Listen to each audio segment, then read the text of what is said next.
ప్రభువును ప్రియ రక్షకుడైన దేవుని పేరట మీ అందరికీ శుభాభివందనములు తెలియజేసుకుంటున్నాను.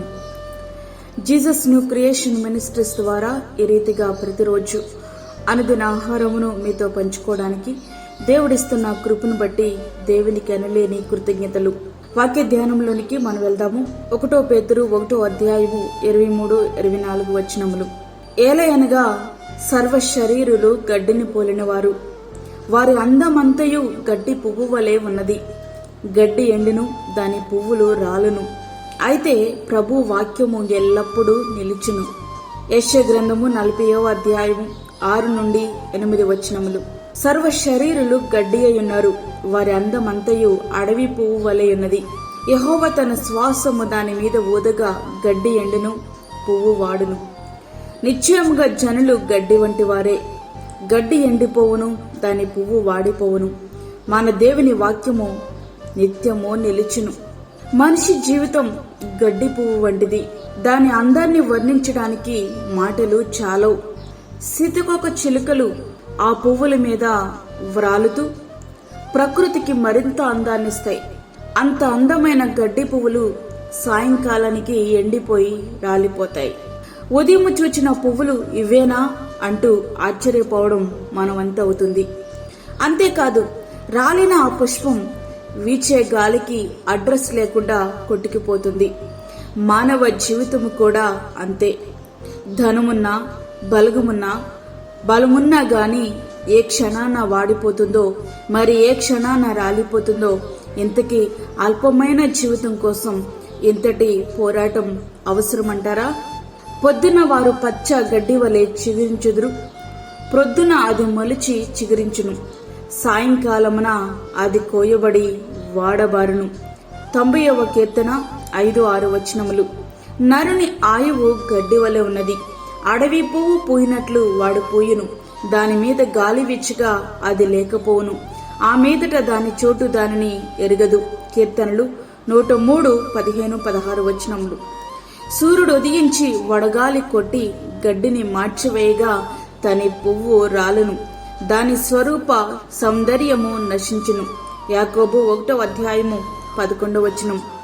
అయితే దేవుని వాక్యం వాడిపోని విత్తనం. అది హృదయంలో పడి మొలకెత్తితే నూతన జన్మ కలుగుతుంది. ఆయన తాను సృష్టించిన వాటిలో మనము ప్రథమ ఫలముగా ఉండినట్లు సత్యం వాక్య వలన మనలను తన సంకల్ప ప్రకారము కనెను. యాకోబు 1వ అధ్యాయము 18 వచనం. దేవునికి వేరుగా మనుషులు చేసేదంతా క్షణికమే, అశాశ్వతమే. అయితే దేవుని వాక్యము ద్వారా నూతన జన్మ పొందిన వారు మాత్రం శాశ్వతమైన జీవితాన్ని జీవిస్తారు. ఆకాశమును భూమియు గతించును గాని నా మాటలు ఏ మాత్రమును గతింపవు. మత్తయి సువార్త 24వ అధ్యాయము 35 వచనం. లోకమును దాని ఆశలు గతించిపోచున్నవి గాని దేవుని చిత్తమును జరిగించువాడు నిరంతరము నిలుచును. 1 యోహాను 2వ అధ్యాయము 17 వచనం. ప్రియ సహోదరుడా, వాక్యమంటినటువంటి ప్రియ దేవుని బిడ్డ, 3 నాళ్ల ముచ్చట కోసం నీవు పడే తపనను వీడి శాశ్వత జీవం కొరకు నీవు ప్రభువు చెంత చేరాలి. నీవంటావు, నాకు బలగముంది, జీవించాల్సిన జీవితం ఎంతో ఉంది. కానీ నీవు అనుకున్నట్లు అన్ని జరిగితే అది జీవితమే కాదు. ఒకవేళ నీవు అనుకున్నట్లే అన్ని జరిగినా నీ ప్రాణం మాత్రం నీ చేతుల్లో లేదు. దానిని నీ స్వాధీనంలోకి నీవు తెచ్చుకోలేవు.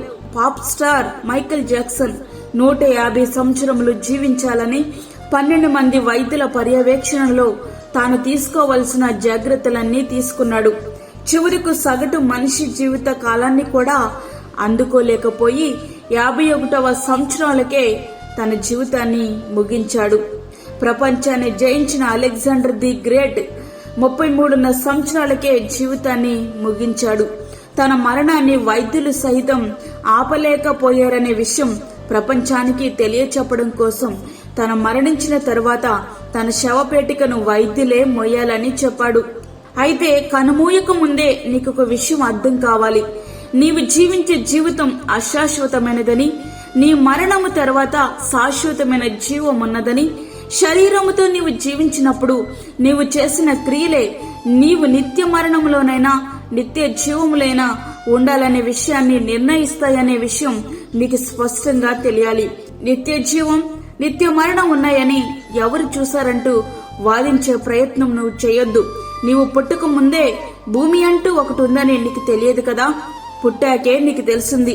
అట్లనే నిత్య జీవం, నిత్య మరణం ఉన్నాయని ఇప్పుడు నీకు తెలియకపోవచ్చు.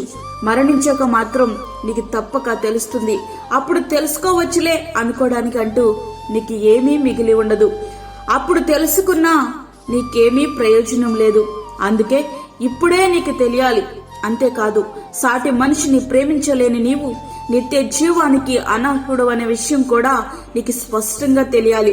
చివరిగా, నిత్య జీవానికి చేరని జీవితానికి సార్థకత లేదనే విషయం నీకు గ్రహింపులోకి రావాలి. కత్తి పట్టిన వాడు దానికే బలి కావాల్సి వస్తుంది. కాబట్టి నీవు చేసినదే నీ నెత్తి మీదకి వస్తుంది. ఇప్పటి వరకు 3 నాళ్ల ముచ్చట కొరకు నీవు పడే తపనను వీడి శాశ్వత జీవం కొరకు ప్రభు చెంత చేరు. ఆ రీతిగా మన జీవితాలు మనం సిద్ధపరచుకుందాం.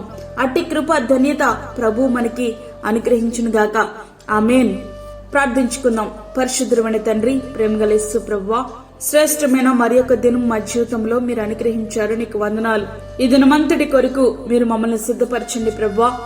ప్రతి విధమైన శోధన, కీడు, ప్రమాదము, తెగుల నుండి మీరు మమ్మల్ని కాపాడండి. దీని అవసరతలు, దీని అక్కరలు మీరు తీర్చండి ప్రభువా. బయటికి వెళ్తున్నప్పుడు, వస్తున్నప్పుడు నీ కాపుదల మాకు దయచేయండి. అదే విధంగా చంటి బిడ్డలను, గర్భిణీ స్త్రీలను, వృద్ధులను మీరు జ్ఞాపకం చేసుకునండి ప్రభువా. వారికి తగు భద్రతను మీరు దయచేయండి. అదే విధంగా ఈ కరోనా టైంలో ప్రభు అనేక బాధల చేత ఇబ్బంది పడుచున్న నీ బిడ్డలకు ఆశ్రయముగా మీరుండండి నాయన. అనేక వ్యాధుల చేత బాధపడుచున్న నీ బిడ్డల మీద నీ గాయపడిన హస్తమును వేయండి ప్రభువా. వారిని మీరు ముట్టండి, స్వస్థపరచండి నాయన. అలాగే దూరదేశంలో ఉండి ఈ యొక్క ప్రార్థనలో ఏకీభవిస్తున్న నీ బిడ్డల్ని జ్ఞాపకం చేసుకునండి. వారిని కూడా నీ యొక్క ఆత్మ చేత అభిషేకించి బలపరిచి ప్రభు వారికి కావలసిన నీ కృపని సమృద్ధిగా మీరు అనుగ్రహించండి తండ్రి. నీ రాకడి కొరకు మేము సిద్ధపడడానికి నీ కృప దయచేయండి.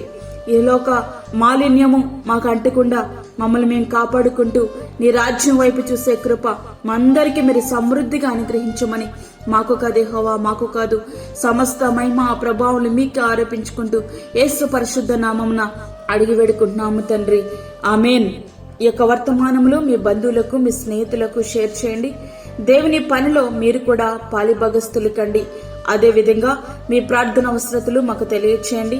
మా ఫోన్ నంబర్ 9177377559 9177375559. దేవుడు మిమ్మును మీ కుటుంబమును దీవించునుగాక. ఆమేన్. దేవుని సేవలో మీ సహోదరి అన్నామణి సాల్మన్.